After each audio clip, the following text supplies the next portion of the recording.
Silahkan diperhatikan video berikut ya. Selanjutnya ada proses siklus air. Yang pertama ada evaporasi. Proses pertama dalam siklus air adalah evaporasi. Siklus ini menunjukkan proses penguapan air yang berasal dari laut, sungai, danau, rawa, atau badan air lainnya. Pada proses ini terjadi perubahan zat cair menjadi gas yang terkumpul di bagian atmosfer bumi. Selanjutnya ada proses kondensasi. Setelah proses evaporasi terjadi, uap air akan terkumpul di atmosfer dan berubah menjadi awan. Lama-kelamaan awan akan berpindah ke tempat yang lebih tinggi karena terbawa oleh angin. Semakin tinggi suatu tempat, maka suhunya akan semakin rendah. Akibat perubahan suhu dan awan yang sudah mengandung banyak uap air, maka kumpulan uap air tersebut akan mengalami pengembunan yang membentuk titik-titik air, lalu membentuk awan hitam yang siap turun sebagai hujan ketika mencapai titik jenuh. Yang ketiga ada presipitasi. Proses presipitasi merupakan lanjutan dari proses kondensasi. Presipitasi merupakan proses turunnya air awan menuju bumi. Proses ini seringkali kita kenal dengan sebutan hujan. Presipitasi terjadi akibat pendinginan dan penambahan uap air, sehingga air yang membentuk awan mencapai titik jenuh.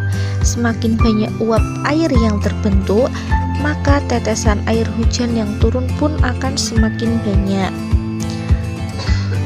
Air tidak hanya turun dalam bentuk hujan saja, tetapi salju.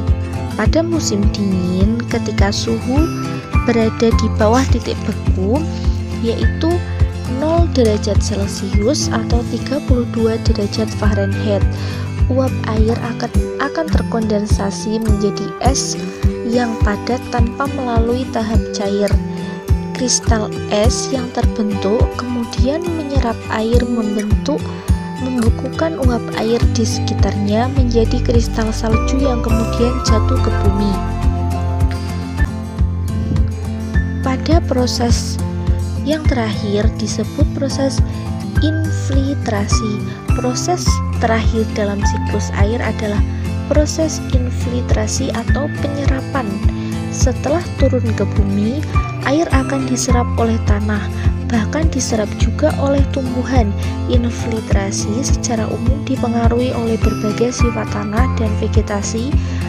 Proses infiltrasi ini memegang peranan penting dalam mendistribusikan air hujan.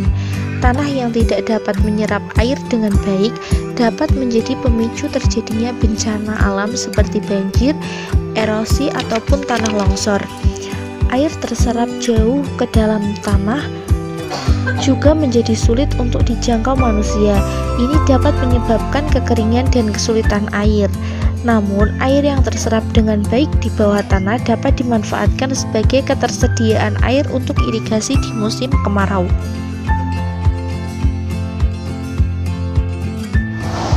Kegiatan manusia yang mempengaruhi dawur air. Penebangan hutan secara berlebihan dapat menyebabkan tanah kering dan tandus. Air sulit meresap pada tanah tandus.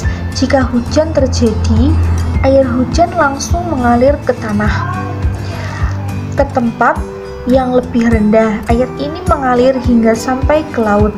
Air yang mengalir akan mengikis tanah lapisan atas, bahkan dapat menyebabkan bencana alam yaitu banjir.